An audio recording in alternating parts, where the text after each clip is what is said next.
ہندوستان کے مغربی ساحل کی اہم بندرگاہوں اور جزیرہ سرندیپ، جسے آج کے دور میں سری لنکا کہا جاتا ہے، کے ساتھ ایک مدت سے عربوں کے تجارتی تعلقات چلے آ رہے تھے۔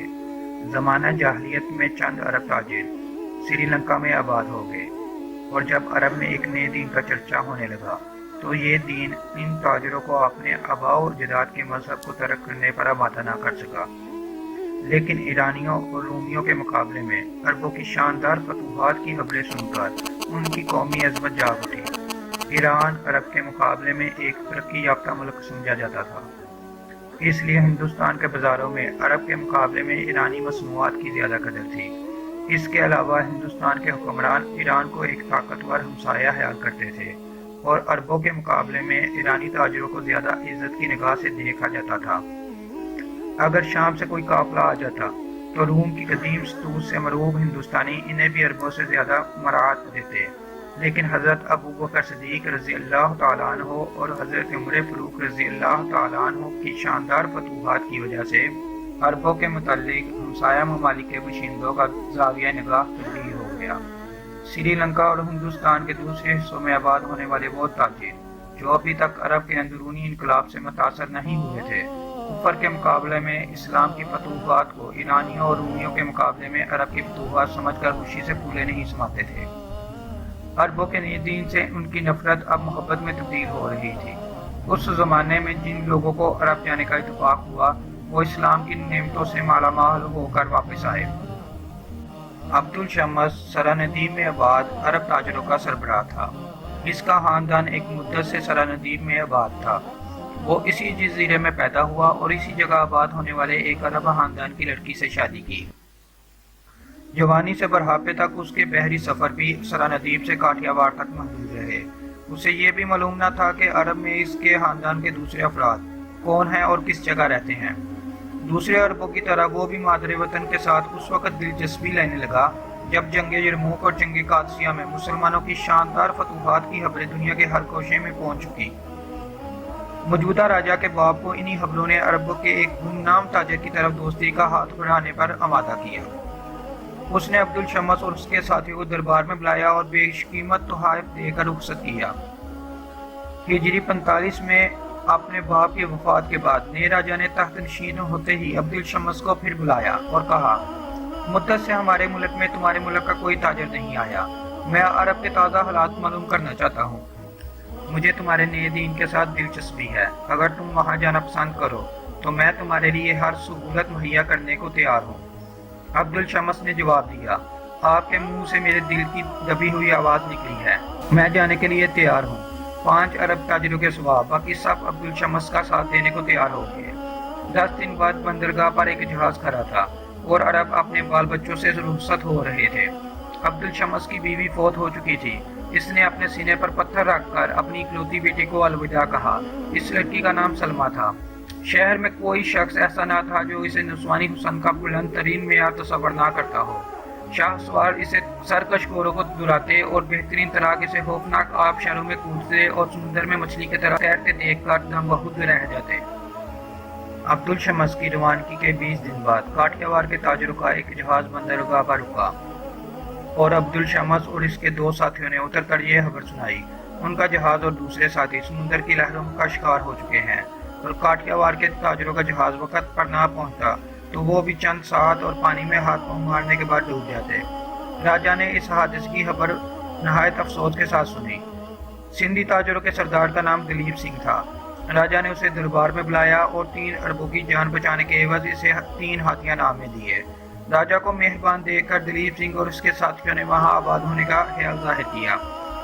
راجا نے خوشی سے ان کی یہ درخواست منظور کی اور شاہی خزانے سے ان کے لیے گھر تعمیر کروائے۔ چند سال کے وفادارانہ خدمات کے بعد دلیپ سنگھ راجا کے بحری بیڑے کا افسر اعلیٰ بنا دیا گیا۔ اس واقعے کے 3 سال بعد ابو الحسن پہلا مسلمان تھا جسے تجارت کا ارادہ اور تبلیغ کا شوق اس دور دراز جزیرے تک لے آیا۔ کئی ہفتوں کے سفر کے بعد ایک صبح ابو الحسن اور اس کے ساتھی جہاز پر کھڑے سرندیپ کے سرسبز ساحل کی طرف دیکھ رہے تھے۔ بندرگاہ کے قریب مرد، عورتیں اور بچے کشتیوں پر سوار ہو کر اور چند تیرتے ہوئے لوگ جہاز کے استقبال کو نکلے۔ ایک کشتی پر ابوالحسن کو جزیرے کی سیاہ فام اور نیم مریا عورتوں کے درمیان ایک اجنبی صورت دکھائی دی۔ اس کا رنگ سرخ سفید اور شکل و صورت جزیرے کے باشندوں سے بہت مختلف تھی۔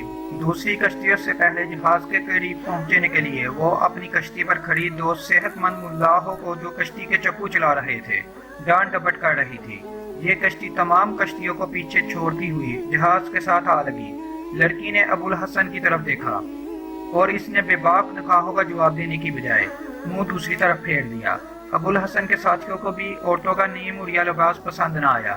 حسین لڑکی نے جہاز والوں کی بے اعتنائی کو اپنی توہین سمجھتے ہوئے سرندیپی زبان میں کچھ کہا، لیکن جہاز سے کوئی جواب نہ آیا۔ اچانک ابوالحسن کو کسی کی چیخو پکار سنائی دی۔ ابوالحسن نے جہاز سے نیچے کی طرف دیکھا۔ کشتی سے 8-10 گز کے فاصلے پر وہی خوبصورت لڑکی پانی میں غوطے کھا رہی تھی اور کشتی والے اس کی چیخو پکار کے باوجود سخت بے اعتنائی سے اس کی طرف دیکھ رہے تھے۔ ابوالحسن نے پہلے رسی کی سیڑھی اس کی طرف پھینکی، لیکن جب اس بات کا یقین ہو گیا کہ لڑکی کے ہاتھ پاؤں جواب دے رہے ہیں اور وہ سیڑھی تک نہیں پہنچ سکتی تو وہ کپڑوں سمیت سمندر میں کود پڑا۔ لیکن لڑکی اچانک پانی میں غائب ہو گئی اور وہ پریشان ہو کر ادھر ادھر دیکھنے لگا۔ اتنی دیر میں بہت سی کشتیاں جہاز کے گرد جمع ہو چکی تھیں اور جزیرے کے باشندے کہکے لگا رہے تھے۔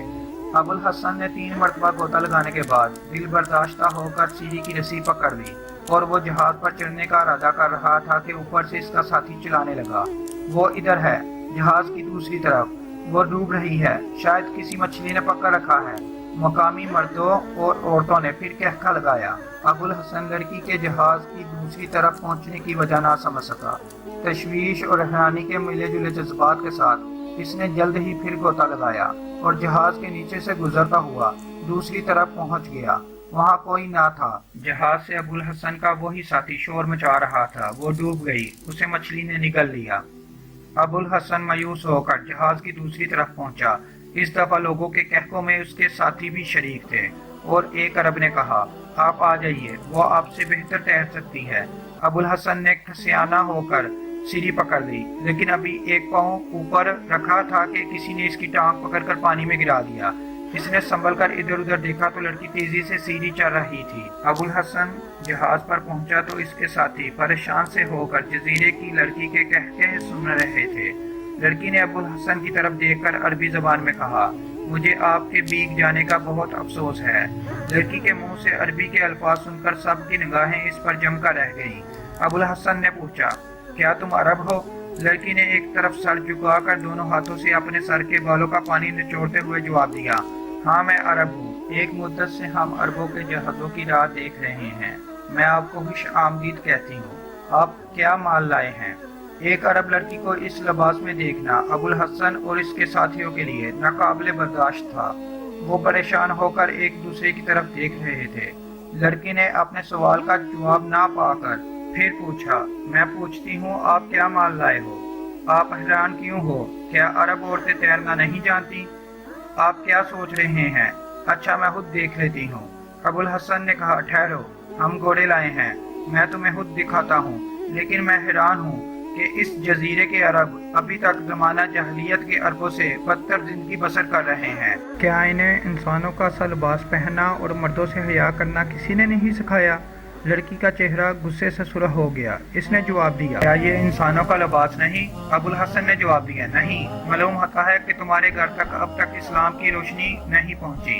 یہ کہہ کر ابوالحسن نے ایک جبہ اٹھایا اور لڑکی کے کاندھوں پر ڈال کر بولا، اب تم ہمارا جہاز دیکھ سکتی ہو۔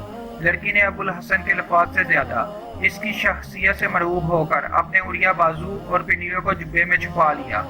ابوالحسن کی پونجی 50 عربی گھوڑے تھے۔ لڑکی نے ایک ایک کر تمام گھوڑوں کا معائنہ کیا اور ایک گھوڑے کی پیٹھ پر ہاتھ رکھ کر بولی، میں یہ خریدوں گی، اس کی قیمت کیا ہے؟ ابوالحسن نے کہا، تم میں ابھی تک عربوں کی ایک خصوصیت باقی ہے، یہی گھوڑا ان سب میں بہترین ہے، لیکن تم نہ اس کی قیمت ادا کر سکو گی اور نہ یہ عورتوں کی سواری کے قابل ہے۔ یہ جس قدر خوبصورت اور تیز رفتار ہے اسی قدر منہ زور بھی ہے۔ لڑکی اس جواب پر مسکرائی اور بولی، خیر دیکھا جائے گا، آپ نے جہاز اتنی دور کیوں ٹھہرایا ہے؟ ابو الحسن نے جواب دیا، میں اس ملک کی حکومت سے اجازت لینا ضروری خیال کرتا ہوں۔ لڑکی نے کہا، سرندیب کا راجہ ایک مدت سے اربوں کے جہاز کا انتظار کر رہا ہے، جہاز کنارے پر لے چلیے۔ لیجیے، راجہ کے امیر البحر خود ہی پہنچ گئے ہیں۔ دلیپ سنگھ عبدالشمس سے گہرے تعلقات کی بدولت عربی میں اچھی خاصی استعداد پیدا کر چکا تھا۔ اس نے جہاز پر چڑھتے ہی عربی زبان میں کہا، آپ نے جہاز اتنی دور کیوں ٹھہرایا ہے؟ ابو الحسن کی بجائے لڑکی نے جواب دیا، ان کا خیال تھا کہ شاید جہاز کو بندرگاہ پر لگانے سے پہلے راجہ سے اجازت حاصل کرنا ضروری ہو۔ دلیپ سنگھ نے جواب دیا، مہاراجہ آپ کو دیکھ کر بہت خوش ہوں گے۔ لڑکی نے کہا، میں جاتی ہوں، لیکن اس بات کا خیال رہے وہ سفید گورا میرا ہے اور میں اس کے منہ مانگے دام دوں گی۔ یہ کہہ کر لڑکی نے جبہ اتار کر ایک عرب کے کاندھوں پر پھینک دیا اور بھاگ کر سمندر میں چھلانگ لگا دی۔ عبدالشمس کو عربوں کے جہاز کی آمد کی اطلاع مل چکی تھی۔ اس نے شہر کے چند معززین کے ساتھ ابو الحسن اور اس کے ساتھیوں کا استقبال کیا، انہیں اپنے گھر اور ان کے گھوڑوں کو اپنے استبل میں جگہ دی۔ آن کی آن 50 گھوڑوں کے کوئی 200 خریدار جمع ہو گئے اور تمام ایک دوسرے سے بڑھ کر بولی دینے لگے۔ دلیپ سنگھ نے مشورہ دیا کہ راجہ کو دکھائے بغیر کوئی گھوڑا فروخت نہ کیا جائے، ممکن ہے وہ تمام گھوڑے خرید لے۔ عبدالشمس نے دلیپ سنگھ کی تائید کی۔ ابھی یہ بات ہو رہی تھی کہ راجہ کا ایلچی آیا اور اس نے کہا، مہاراج عرب تاجروں سے ملنا اور ان کے گھوڑوں کو دیکھنا چاہتے ہیں۔ دلیپ سنگھ نے ایلچی سے کہا، تم جاؤ اور مہاراج سے کہو ہم ابھی۔ یہ کہہ کر ابو الحسن سے مخاطب ہوا، ایک گھوڑا شیخ عبدالشمس کی بیٹی اپنے لیے منتخب کیا ہے، میرا خیال ہے کہ اسے یہی رہنے دیا جائے۔ ابو الحسن نے کہا، اگر شیخ خود اپنے لیے لینا چاہتے ہیں تو مجھے کوئی عذر نہیں، لیکن وہ لڑکیوں کی سواری کے قابل نہیں، وہ بہت سرکش ہے۔ ایک طرف سے آواز آئی، نہیں ابا جی، ان کا خیال ہے ہم اس کی قیمت ادا نہیں کر سکیں گے۔ ابو الحسن نے دیکھا، وہی لڑکی جسے اس نے جہاز پر دیکھا تھا، ایک ہاتھ میں لگام اور دوسرے ہاتھ میں چابک لیے کھڑی تھی، لیکن اس دفعہ اس کا لباس عرب عورتوں جیسا تھا۔ ابو الحسن نے قدر خفیف ہو کر کہا، اگر مجھ پر اعتبار نہیں آتا تو تم خود دیکھ لو، اگر تم اس سے لگام بھی دے سکو تو یہی گھوڑا تمہارا نام ہوگا۔ گھوڑے نے اسے دیکھتے ہی چارہ چھوڑ کر کان کھڑے کر دیے۔ تمام گھوڑوں پر ایک سرسری نگاہ ڈالنے کے بعد سفید گھوڑے کی طرف بڑھی۔ گھوڑے نے اسے دیکھتے ہی چارہ چھوڑ کر کان کھڑے کر دیے۔ جیسے ہی لڑکی نے گھوڑے کو تھپکی دی، گھوڑا پچھلی ٹانگوں پر کھڑا ہو گیا۔ اسے دیکھ کر دوسرے گھوڑے رسا توڑانے لگے۔ ابو الحسن نے کہا، ٹھہرو، اور آگے بڑھ کر گھوڑے کا رسا کھول کر باہر آیا اور اسے ایک درخت کے ساتھ باندھ کر کہنے لگا، اب آپ ہمت آزمائی کر سکتی ہیں۔ لڑکی نے اچانک آگے بڑھ کر ایک ہاتھ سے گھوڑے کا نچلا جبڑا پکڑ لیا اور دوسرے ہاتھ سے زخمی درندے کی طرح تڑپتے، اچھلتے اور کودتے ہوئے جانور کے منہ میں لگام ٹھونس دی۔ تماشائیوں نے حیرانی پر قابو نہ پایا تھا کہ اس نے رسا کھولا اور گھوڑے کی پیٹھ پر سوار ہو گئی۔ گھوڑا چند بار سی پا ہونے کے بعد چھلانگے لگاتا ہوا مکان سے باہر نکل گیا۔ شیخ عبدالشمس نے فریح انداز میں کہا، عرب کی گھوڑیوں نے ایسا گھوڑا پیدا نہیں کیا جس پر سلمہ سواری نہ کر سکتی ہو۔ مجھے افسوس ہے کہ آپ یہ شرط ہار گئے، لیکن اطمینان رکھیے، آپ کو اس کی پوری قیمت ادا کی جائے گی۔ ابو الحسن نے جواب دیا، یہ شرط نہ تھی، انعام تھا، اور انعام کی قیمت نہیں لی جاتی۔ خوش قسمت ہے وہ گھوڑا جسے ایسا سوار مل جائے۔